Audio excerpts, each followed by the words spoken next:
that? Parang Enzo. Di ba? Diyan. Alright, so Enzo, how does it feel na nakarating ka sa, isa ka sa top 5 Starstruck finalists? Laking bata. Ano yun? Okay, ano yun? Sabi sa question ko. Kasi po, of course, I feel so blessed. Lahat ng mga Enzo supporters ko. Ako idol nyo, idol ko kayo. Kayo ang idol ko. Kayo nagpapalakas sa akin dito sa Starstruck. Ay, hiningin ako eh. Pero the best kayo. I'm really thankful sa pagmamahal nyo. Sana lahat po dito sa SM North Edge supportahan ako sa Sunday night.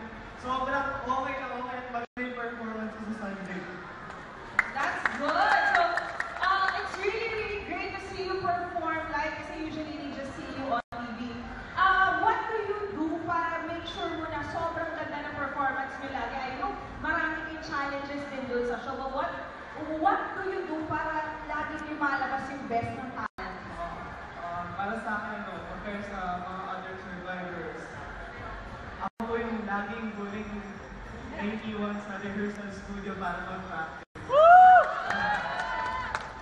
Dahil alam ko there's so much more to improve. Sobrang dami ko pa kailangan i-improve sa sarili ko. At the same time, I make the most out of everything. Ito po talaga yung passion ko. Thankful ako nandito pa rin ako.